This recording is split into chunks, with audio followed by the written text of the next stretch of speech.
Мына тәжірибені қараңыз.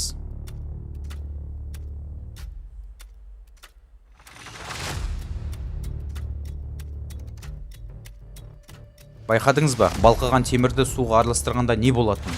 Ал енді елестетіңіз, дәл осындай процесс 100 миллиард есе ұлғайса. Жер асты қабатындағы үлкен көлемдегі магма шлейфі әп-сәтте Мариана шұңғыманасын жұлқып шығады және қайнаған магма миллиардтаған текше метр сумен кездеседі.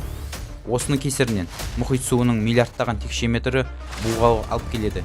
Ал ол өз кезегінде Мариана шұңғыманасын өте үлкен қысыммен атмосфераны өте көп оттегі мен сутегіге толтырады. Үлкен жарылыс болады. Бұл жарылыс жер шарындағы барлық атом бомбасының жарылысынан 1000 есе үлкен.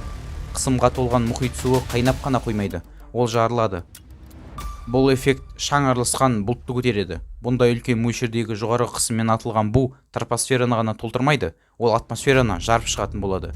Ал атмосфера көпіршік сияқты жоқ болып кетеді. Оны күн желі ұшырып жібереді. Біздің атмосфера шын мәнінде тура мағынасында күн желі ұшырып жібереді.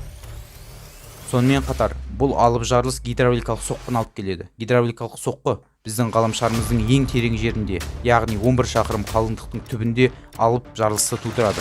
Осылайша, бұл жарылыс толқыны гидравликалық соққының себепшісі болады. Пайда болған жарылыс толқыны жердің центріне бағытталады.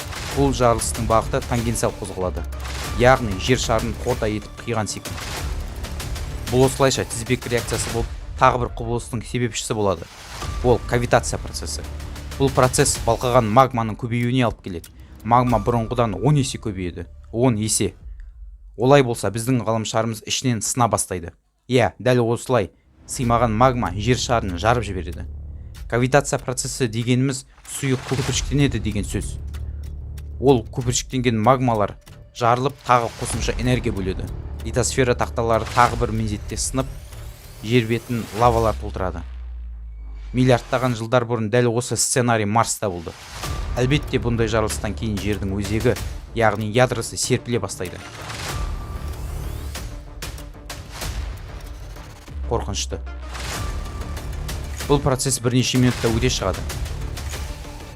Жер өзегінің тоқтауының салдарынан біздің күн радиациясынан қорғаушы электромагниттік өрісіміз жойылады. Онымен қоса гравитациялық күште жоқ болып кетеді. Ал гравитация жоғалса, жердің жасанды серіктері жерге құлай бастайды. Онымен қоса табиғи серігі Ай. Егер Ай осылай болып жатырған кезде шығыс жарты шарда болған болса, онда ол жердің жарылысының толқынының әсерінен жерден алыстап кетеді. Сингулярлық бойынша, яғни гравитациямен күнге қарай лақтырылады.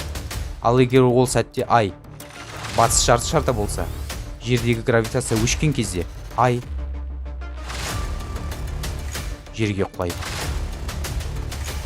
Бірақ ол кезде жер бетінде бірде-бір тәжірибе қалмайды, егер бактериялар болмаса. Адамдар табиғатқа қарсы әрекеттер жасауын жалғастыратын болса, біз адамзат өмір сүруімізді тоқтатамыз.